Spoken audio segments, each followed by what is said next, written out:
Much suffering during the holidays, you speed bump bandit bastard.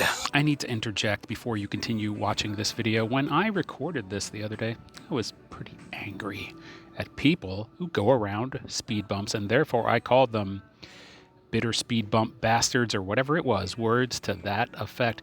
Now, at the end of that video, when I said that, I broke out in laughter. But you know what? I cut that part out. And I regretted that. And I deleted that video because when I cut out the laughing, it didn't allow you to know that I am good-hearted. I don't really want people to suffer just because they drive around speed bumps, but that might have been the impression I left. So here I am interjecting before you watch this very angry tirade that is about to spew forth from me, so that when you get to the end and I say bitter speed bump bastards or whatever it was, you know that in my heart I don't want people to suffer during the holidays for this incredibly egregious behavior. I just would like them to acknowledge, under duress, under pressure from those of us who do not behave this way, their incredibly selfish and insufferable way of life. You are on my shit list, and that list is growing.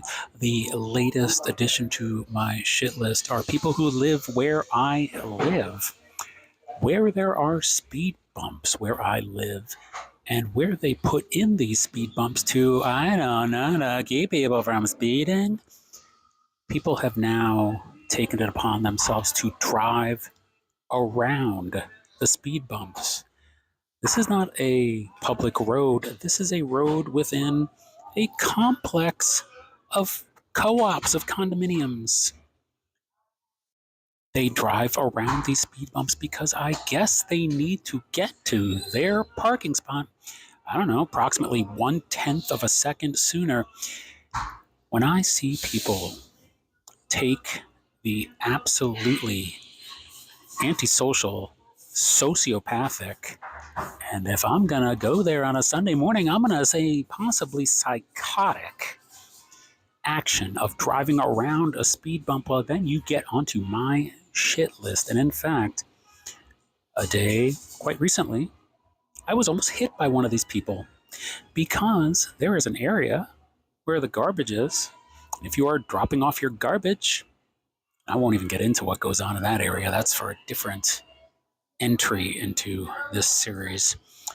When you come out of that area to maybe walk to your car, if someone is going around that speed bump, well, it is very possible for them to hit you at a rate of speed that they wouldn't be going if they had not gone around the speed bump.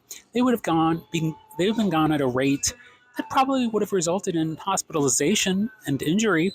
But this rate, the around the speed bump rate, is a potential unaliving, as they say here on this app. So to you people, now, this isn't people who are just in where I live. I'm sure people who are everywhere drive around speed bumps. I've seen it out in other areas of the public.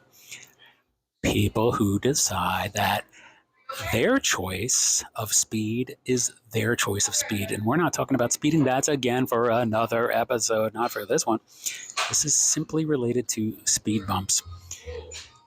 If you are a person watching this who is completely relating to what I'm saying, then let me tell you right now that we are in solidarity, that those people who do these kinds of things, they deserve the worst things to happen to them.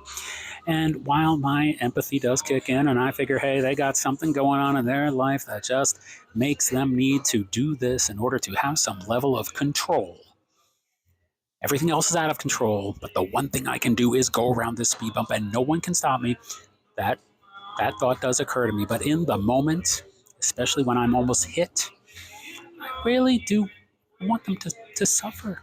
I want them to suffer. So if you are watching this and also like feeling like, hey, that would be nice for them to suffer, especially if they suffer during the holidays, then I am with you. And if I could, I would send a card to them signed by you and by me that says, much suffering during the holidays, you speed bump bandit bastard.